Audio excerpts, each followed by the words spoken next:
सतत टॉयलेटमध्ये जायची पत्नी, 15 दिवसांनी पत्नीचं भयंकर कृत्य उघड, पोलीसही हादरले. असा प्रकार. एका शांत गावात घडलेली ही घटना ऐकून लोक अजूनही थरारून जात आहेत. राजस्थानमधील खजवाना नावाचं एक छोटंसं गाव, शांत वातावरण, साधी माणसं आणि रोजचं साधं आयुष्य. या गावात रूपराम नावाचे 42 वर्षीय गृहस्थ आपल्या पत्नी आणि कुटुंबासह राहत होते.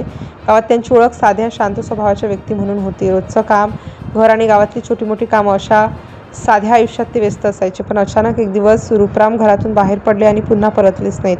सुरुवातीला कुटुंबियांना वाटलं कदाचित कामानिमित्त कुठेतरी गेले असतील. दिवस गेला, मग दुसरा दिवस गेला, पण रूपराम यांचा काहीच थांगपत्ता लागला नाही. हळूहळू घरच्यांच्या मनात काळजी वाढू लागली.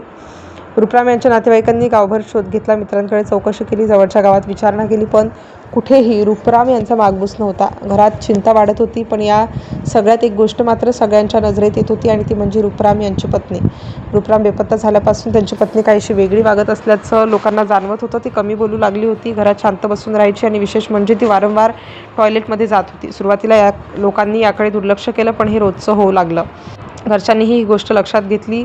दिवसातून अनेक वेळा ती टॉयलेटमध्ये जात होती, कधी काही वेळासाठी तर कधी बराच वेळ. घरातल्या लोकांनाही विचित्र वाटू लागलं, पण कोणीही काही विचारण्याचं धाडस करत नव्हतं. दरम्यान रूपराम बेपत्ता होऊन 5 दिवस झाले. नातेवाईकांनी पोलिसात तक्रार दाखल केली, पण सुरुवातीला पोलिसांनी याकडे फारसं गांभीर्याने पाहिलं नाही. कुठेतरी गेले असतील, परत येतील असं सांगून पोलिसांनी वेळ काढला.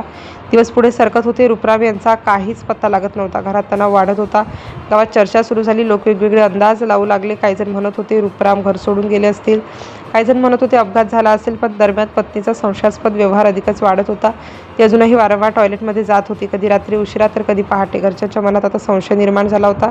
10 दिवस उलटले. रूपराम अजूनही बेपत्ता होते. नातेवाईकांनी पुन्हा पोलिसांवर दबाव आणला. यावेळी स्थानिक आमदारांनीही या प्रकरणात हस्तक्षेप केला. त्यानंतर पोलिसांनी तपास सुरू केला. पोलिसांनी घरातील सर्वांची चौकशी केली. रूपराम यांच्या पत्नीचीही चौकशी करण्यात आली, पण ती शांतपणे उत्तर देत नव्हती. तिच्या बोलण्यात काहीही संशयास्पद वाटत नव्हतं. त्यामुळे पोलीसही संभ्रमात पडले.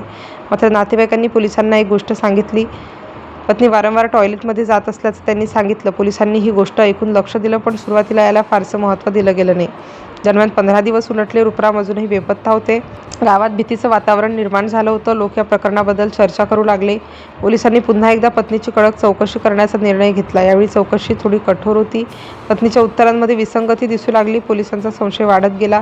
चौकशी दरम्यान पत्नी घाबरलेली दिसली. तिचं वागणं बदललं होतं. पोलिसांनी आणखी प्रश्न विचारले आणि अचानक ती शांत झाली. क्षणभरात तिने एक वाक्य उच्चारलं आणि सगळे थरकापले. तिने सांगितलं, सत्य इतकं भयानक होतं की पोलीसही हादरले. घरच्यांना तर विश्वासच बसत नव्हता. त्यानंतर पोलिसांनी तातडीने घराची तपासणी सुरू केली. घरातील प्रत्येक कोपरा तपासण्यात आला आणि शेवटी पोलिसांची नजर टॉयलेटकडे वळली. टॉयलेट भोवतीची जमीन संशयास्पद वाटत होती. पोलिसांनी खोदकाम सुरू केलं. घरातील लोक घाबरले होते. परिसरात गर्दी जमली होती. जमीन थोडी खोदली आणि काहीतरी दिसू लागलं. पोलिसांनी अधिक खोदकाम केलं आणि काही वेळात समोर आलेलं दृश्य पाहून सगळ्यांच्या अंगावर काटा आला. जमिनीत गाडलेला मृतदेह बाहेर काढण्यात आला. तो मृतदेह दुसरा कोणाचा नसून रूपराम यांचाच होता. पत्नीने कबुली दिली की तिने पतीची हत्या केली आणि मृतदेह घरातील टॉयलेटमध्ये गाडून ठेवला. प्राथमिक तपासात समोर आलं की विवाहबाह्य संबंधांमुळे तिने हे भयानक पाऊल उचललं. या घटनेनंतर संपूर्ण गाव हादरलं. पोलिसांनी पत्नीला ताब्यात घेतलं असून पुढील तपास सुरू आहे.